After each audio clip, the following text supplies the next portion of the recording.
This is the Dogs on the Hill podcast with your host, Reeves Fisackerly. Welcome back to the Dogs on the Hill podcast. My name is Reeves Fisackerly. I'm your host. Today is Tuesday, March 28th, 2023. And our final four is Florida Atlantic, San Diego State, Miami, and UConn.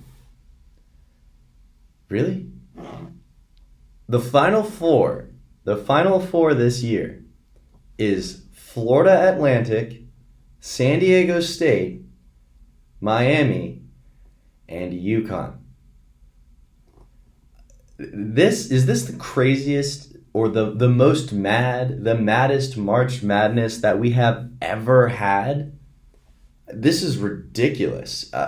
This is the first time in history that none of the top three seeds have made it to the Final Four. Florida Atlantic is a 9th seed. San Diego State is a 5th seed. Miami is a 5th seed. And UConn is a 4th seed. Our Blue Bloods are not in the picture. There's no Kentucky. There's no Kansas, North Carolina, Villanova. Teams from last year, Gonzaga, Baylor, UCLA. Teams from this year who we thought would be contenders, Alabama, Houston. They're all gone. And this is the Final Four that we have. So Florida Atlantic, they had a tight game with Kansas State on Saturday. It was pretty back and forth. FAU was up at half. But they eked out a win, 79-76. And not only is this FAU's first ever Final Four, this season, this tournament, is the first time that they've ever won a game in March Madness. They made the tournament in 2002, and then this year in 2023, they made the tournament and have gone all the way to the Final Four. So in the season that they got their first ever tournament win, they have made it to the Final Four. San Diego State also had a really tight game. They played Creighton, but their defense is what was able to power them through to a pretty low-scoring game, but nonetheless, it was a 57-56 win. This is San Diego State's first time to ever make the Final Four in the season where it was their first time that they ever made the Elite Eight. Miami was losing to Texas by double digits. I believe the highest that it got was 12. It may have been more. But they came back and they won 88-81 to defeat Texas. And Miami, like San Diego State, this is the first time they've ever made the Final Four in the same season where they made the Elite Eight for the first time. And lastly, UConn. UConn absolutely destroyed Gonzaga, 82-54. I will admit, I was absolutely shocked by this. I had Gonzaga winning the whole thing in one of my brackets, and it just surprises me that Gonzaga is a team who year in and year out, at least in recent history, has been a top-tier men's basketball program, very competitive, very talented, expected to do well, and then they fall apart in the tournament. Last year, they lost in the Sweet 16 against Arkansas. This year, they lose in the Elite Eight to UConn. And they did not just lose to UConn. They got beat. They lost by 28 points. I think that's the biggest margin of victory in this tournament. The only other one coming to mind right now is when UCLA beat UNC Asheville in the first round. I believe that was 20-ish points. Maybe that was 30, but nonetheless, this is a monster win by UConn. This is UConn's 6th Final Four appearance in program history. UConn has won 4 national titles in men's basketball, and 3 of them were won in the state of Texas. In 2004, they won in San Antonio. 2011, they won in Houston. And in 2014, they won in Dallas. 2023, it is held in Houston. So, if history repeats itself, which it often does, UConn may be playing a home court advantage game here in the Final Four and the national championship, assuming they make it. And I will go out and say right now, I think UConn will win the national title. This team, I mean, if that Gonzaga win did not convince you about how lethal this UConn men's basketball team is, I don't know what will. Currently, in point differential, they are second in the entire league, all of men's basketball. They have a point differential of plus 14.4. And I think they're just going to run the table. I think if Miami wants a chance against UConn, they can't play it the same way. They can't play the game the same way they played Texas. Miami, it's never ideal to fall behind, and Miami was certainly behind in that Texas game, but props to them. They held on, and they found a way to come back, and they found a way to win. Comebacks do happen all the time. We just saw it. But I don't think with a team like UConn, you can afford to be double digits behind, because look what happened at Gonzaga. They lost by almost 30. And then on the other side of the bracket, San Diego State, Florida Atlantic, I think that could be a good game. Both of those teams played very tight games in the Elite Eight round. And I would sit here and say, I think they're good, but they're not good enough to beat UConn. But I don't know, the last time I said that in this tournament, it was about a team called Arkansas, and they lost immediately after I was saying that I think they could win the title. They lost to UConn. So my point is, this tournament has been so outlandish, so hard to predict, that I'm not comfortable sitting here saying, for any of these teams, yeah, I think this team will do this. Now, I'm going to ride the UConn train. I do think that they are the best team left in the tournament. I do think they're the most impressive, the most lethal, as I've said before. But if they lose, I'm not going to be surprised because of how this tournament has gone all year. So the first game that we will see in the Final Four is on April 1st. Which is this Saturday. And it will be Florida Atlantic versus San Diego State at 6 o'clock p.m. Eastern Time on CBS. Now, the ESPN matchup predictor currently favors San Diego State, 57.6% chance to win. The spread is San Diego State by -2. And the money line is San Diego State at -130. So they are favored. Very slim favorite, but nonetheless favored. And that lines up, they're the higher seed, 5 versus 9. UConn versus Miami. ESPN Analytics give UConn a 77% chance to win, so much higher. The spread is currently UConn -5.5, and the money line favors UConn at -250. So more in favor of UConn. And again, that lines up. If you want to go by seeding, UConn is 4, Miami is 5. My predictions are going to go in favor or in accordance with these spreads that are currently set. I do think it will be San Diego State and UConn. I'm a big advocate of defense wins championships, and San Diego State is easily the best defensive team left in this tournament. And I think UConn offensively is berserk. I would say UConn by more than 5.5, so I would bet that spread for sure. I don't know if I want to say double digits, but I think 6 or more is reasonable. And then San Diego State, I think you could bet the spread of -2. I think this will be a low-scoring game because San Diego State, with that defense, which we saw in the last game against Creighton, they have the ability to keep you right where they want you. They can prevent you from scoring. They may not be scoring many points either, but they can shut you down. And defense wins championships. So I think UConn San Diego State will be the national championship game. That is in line with the current spreads thus far. But this March Madness this year truly encompasses the meaning of March Madness. First time ever that there's not a top 3 seed in. We have a 9, 2 5s, and a 4. Three of those teams have never made the Final Four before. Absolutely wild. Oh boy, Lamar Jackson.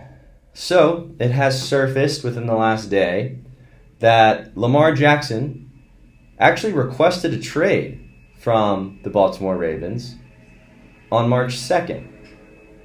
Now, the Ravens have clearly denied that request. Lamar's words, he says that the Ravens have, quote, not been interested in meeting my value, end quote. And it's worth noting that head coach Jim Harbaugh expects Lamar Jackson to return next year. Now, general manager Eric DaCosta has expressed no interest in trading Lamar, and his goal was to sign Lamar to a long-term contract, but at this point, we all know where that stands. We've talked about Lamar a lot on this show in the last year. But here's something of note. We've talked about Lamar's injuries as a concern and a reason why the Ravens may have been reluctant to give him the $250 guaranteed, a reason why there may just be concerns over Lamar as a starting quarterback. In the last 2 years, Lamar Jackson has only started 12 games. In the last 2 years, Lamar has played less than a season. Now, those are due to injury. Injuries happen. Can't solely blame him for that, but that is a factor. So, if the Ravens don't get Lamar back, what are teams that plausibly could have him? Well, let's see. I've come up with a list of 3. I think the first is the Indianapolis Colts. The Indianapolis Colts need a quarterback desperately. They had Peyton Manning, they had Andrew Luck, and since Andrew Luck, they have had no consistency and no stability at that position. They've ran through Phillip Rivers, Matt Ryan, Carson Wentz, Jacoby Brissett. I'm sure there's more, but those are the only 4 that are popping to my head right now. I believe Sam Ehlinger played a couple of games last year. So yeah, that's at least 5. So they desperately need a quarterback. The Colts need to stop putting a Band-Aid on the quarterback position and get a long-term QB. Also, they're only sitting at 4th. They have the 4th overall pick in the draft this year, which normally is not a bad pick. I would still say even now that's not a bad pick. However, since you need a quarterback, we pretty much know for sure that the Panthers are going to take C.J. Stroud. The Texans, I anticipate, would take Bryce Young at 2nd. So then, who lands in your lap at 4th? Will Levis? Anthony Richardson? You take a Hendon Hooker? Would you really be better with one of those guys? So if you're the Colts, I think you either trade up to try to get a Bryce Young or a C.J. Stroud, or why not run the table and try to get Lamar Jackson? I think those 2 options would be better than keeping your 4th pick and getting somebody like a Will Levis or an Anthony Richardson. Now, the second team, the Atlanta Falcons. The Falcons have come up a lot in this Lamar Jackson conversation, and it makes sense. Lamar is a quarterback who is very strong in the run game, and head coach at the Falcons, Arthur Smith, is, I would say, he's a wizard when it comes to the running game. And if you take Lamar Jackson and pair him with somebody like Tyler Algier, who had an absolutely incredible season last year with the Falcons, that would make for some really neat offensive tricks. You could do a lot of RPOs.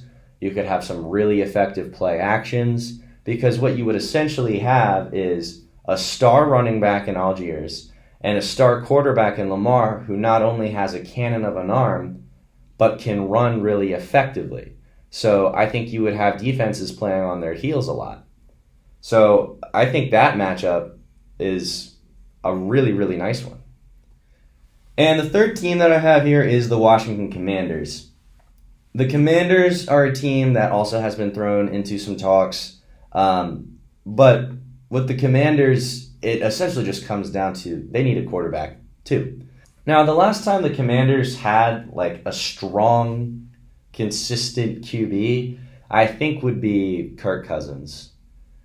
But before him, I have no idea. Do you go all the way back to Joe Theismann? Robert Griffin III was awesome. Awesome. But he unfortunately had that really tragic injury in the playoffs one year against the Seahawks, and he just wasn't the same after that. But ever since Kirk Cousins left, they've been trying to figure it out. They had Fitzpatrick for a year, but I think he got injured. He didn't really play much. We thought the Taylor Heineke thing was going to be something that worked out. I was really hopeful that was going to work out, but it did not because he's on the Falcons roster now. And so currently the Commanders' quarterback roster consists of Sam Howell, who was drafted last year from North Carolina, and Jacoby Brissett.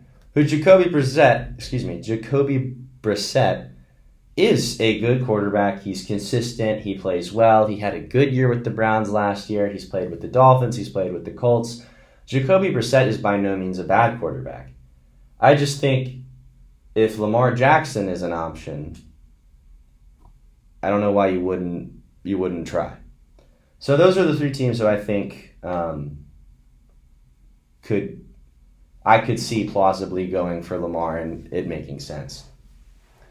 Now the Ravens, it's important to note that they obviously still have all the leverage in this debacle because they own Lamar's contract rights. They put that non-exclusive franchise tag on him, so even if another team wants to make an offer, it has to go through him. It has to go through them. And there's a quote from an Athletic article that says, quote, "The Ravens haven't been shopping Jackson and are content to let the process play out on their terms," end quote. Also, it's been said that Lamar's trade request is being seen by some as him trying to pressure the Ravens into finding a trade partner for him sooner rather than later and trying to accelerate the process. But if you ask me, at this point, I would say it's probably a good idea if you're the Ravens to just move on from Lamar. And I say that because I think there's bad blood between the two parties at this point. And by no means am I saying Lamar is old. He's 26 years old. He's young.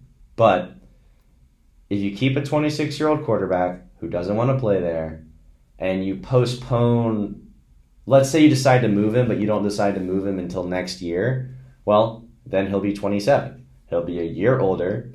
His value will go down. That's because that's just how it works. And the older you get, the less value you have. So I would think move him now while you can. It's clear he doesn't want to be there. And if you bring him back, let's say nobody offers sheets, he doesn't get traded, Lamar stays in Baltimore, I think it's very possible that he just elects not to play. I think that would hurt him, but it's very clear that he's just not there. Like, he doesn't want to be with the Ravens. So even if you keep Lamar on your team, is he going to want to play? Will you be in a situation where Lamar is on your roster, but you're starting Tyler Huntley and Lamar is just not dressed on the bench? I think that's a very real possibility. I really do. So if you're the Ravens, I say just get on with it at this point. It's really unfortunate that it didn't work out. Really enjoy watching Lamar play. I really liked seeing him play in Baltimore, but I think at this point that it's just over. That relationship is over right now. All right, last segment of the day. We're going to kind of combine this with Dog of the Day. So I'll go ahead and say the Dog of the Day is Connor McDavid of the Edmonton Oilers. Connor McDavid has 140 points on the year. 140. McDavid is the first player to hit 140. since Mario Lemieux and Jaromir Jagr both did it as teammates for the Pittsburgh Penguins in the 1995 season. And then the last time an Oilers player did this was Wayne Gretzky in 1987. McDavid is the 7th player in NHL history to have 60 goals and 80 assists in the same season. The last time somebody scored 60 goals in a season was actually last year, and it was by Toronto's Austin Matthews. And I think this is a fun little back and forth that we have going on here, because there's talk in the NHL of it's kind of been quiet on some rivalry fronts. I know McDavid talked to the media recently about the WBC and hockey needing something like that. I think the last time the hockey world, it's been about a decade since the hockey world really had like a fun rivalry that kind of entranced everybody, whether they were a hockey fan or not.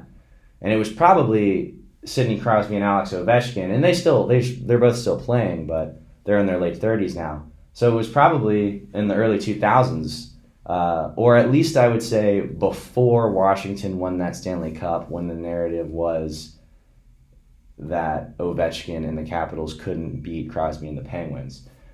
But I digress.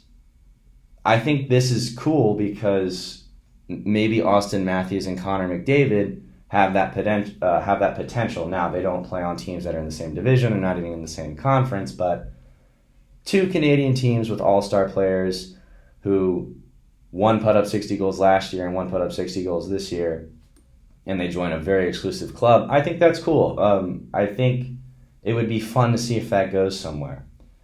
Now, McDavid leads the league in points, obviously, with 140. He also leads in goals with 60 and assists with 80. And his teammate and line mate, Leon Draisaitl, is second in points, fourth in goals, and third in assists. The two of them pretty much represent Edmonton's offense. The team is number one in goals per game. They're averaging 3.93. And in second is Boston, who is easily the best team in the league. Absolutely monster of a team. Probably, this Boston team is probably the best hockey team that we've seen in 50 years. And that being said, Edmonton still, on average, scores more goals in a game than they do. Also, the Oilers are first in their power play. And this stat is huge to me. They are number one in the league in the power play with a power play efficiency of 31.9%. The team in second, it's actually three teams, it's a three-way tie between the Kings, the Avalanche, and the Maple Leafs. But the three of them are at 25.7%. That's 31.9% is the Oilers at first. And then those other three teams are in second at 25.7%. 6.2% separates the team in first from the teams tied for second. Now, with all of those stats that I just laid out, you would think that Edmonton is absolutely destroying the Western Conference, but au contraire, they're in a playoff spot. They're third in their division.